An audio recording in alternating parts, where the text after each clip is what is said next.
Hello all, সবাই কেমন আছেন?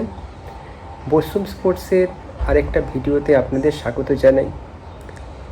আশা করি সবাই ভালো আছেন, কিন্তু ভালো আছেন এটা ঠিকমতো বলতে পারছি না, কারণ রিসেন্টলি যা ঘটে চলেছে বা হয়ে গেছে আমাদের এই বাংলার বুকে, সেই নিয়ে লজ্জায় শুধু মাথা হেঁট হয়ে যায়নি।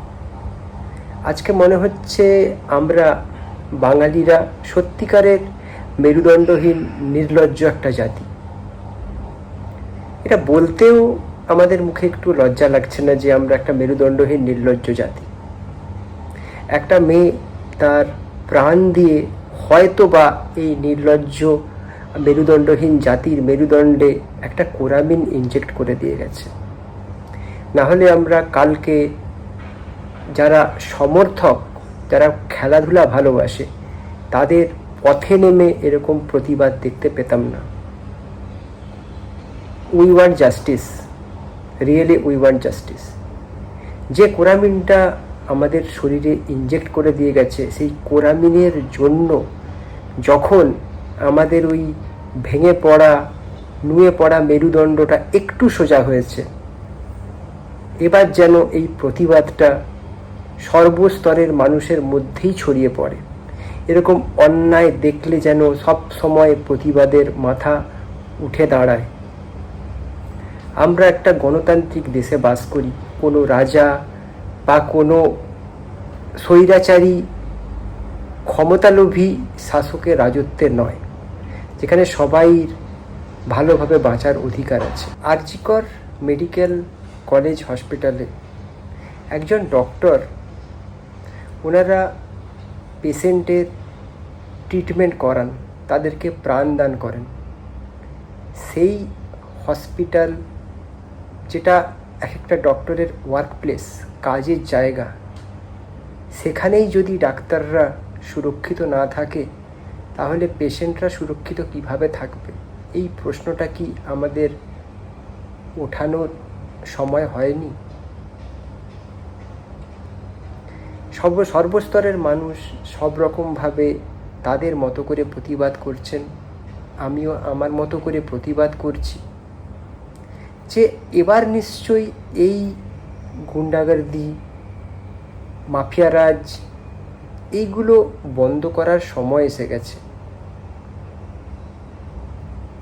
কারণ কোনো একটা ইনসিডেন্ট হলে কোনো একটা দল করেছে, কোনো একটা দলের নামে কালিমালিপ্ত করছে, এইগুলো না করে আমাদের সাধারণ মানুষ, তাদের সমস্যা তৈরি হচ্ছে, তাদেরকে হত্যা করা হচ্ছে, তাদেরকে নির্মমভাবে অত্যাচার করা হচ্ছে। সেই দিক দিয়ে বিচার করে যদি আমরা দলমত নির্বিশেষে রাস্তায় নেমে প্রতিবাদ করতে পারি, তাহলে নিশ্চয়ই এই প্রতিবাদটা একটা ফ্রুটফুল রেজাল্ট আনবে।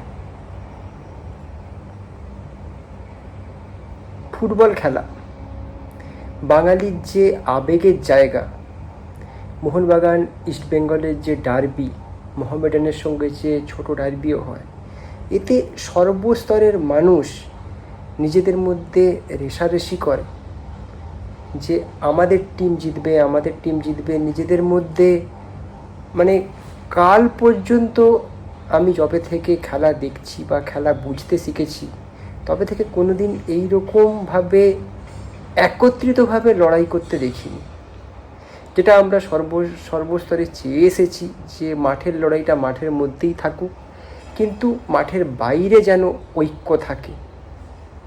কালকে হঠাৎ করে যেন আমাদের চোখের সামনে আমাদের সেই স্বপ্নগুলো তিন প্রধানের সমর্থকরা ভাসিয়ে তুললেন। ওদেরকে হ্যাটসঅপ।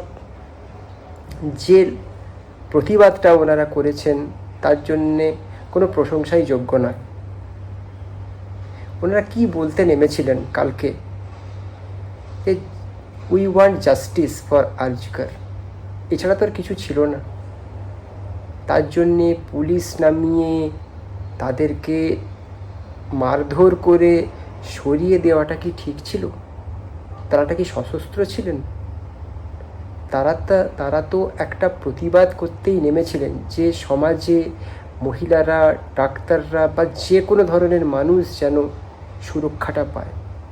সর্বোপরি কর্মক্ষেত্রে যদি যারা কাজ করছেন তারা যদি সুরক্ষা না পান, তাহলে যে ক্ষেত্রে ওনারা কর্ম দিচ্ছেন সেই ক্ষেত্রে অন্য মানুষরা যারা ওই পরিষেবা পাচ্ছেন তারা কী করে সুরক্ষিত থাকবেন, এটা আমাদের ভাবা খুবই দরকার।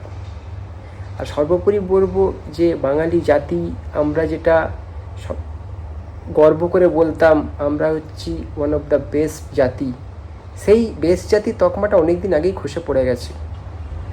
আমরা আস্তে আস্তে মেরুদণ্ডহীন নির্লজ্জ জাতিতে পরিণত হয়েছি। আর সেলফ ডিস্ট্রাকটিভ তো আমরা ছিলামই, কিন্তু এই ঘটনাটা দেখিয়ে দিয়ে গেল যে বাঙালি জাতির মধ্যে নবজাগরণের সৃষ্টি হয়েছে।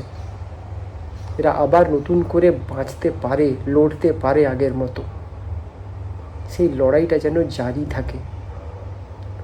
আশা করব জাস্টিস ফর আর.জি. কর, আমাদের যে ছোট বোন যে ডক্টর প্রাণ হারিয়েছে, নির্মমভাবে নিষ্ঠুরভাবে হত্যা করা হয়েছে, তাড়াতাড়ি যেন খুব অ্যাকুরেট বিচার পায়। Thank you. সবাই ভালো থাকবেন, সবাইকে ভালো রাখবেন, নিরাপদে রাখবেন, সুস্থ রাখবেন।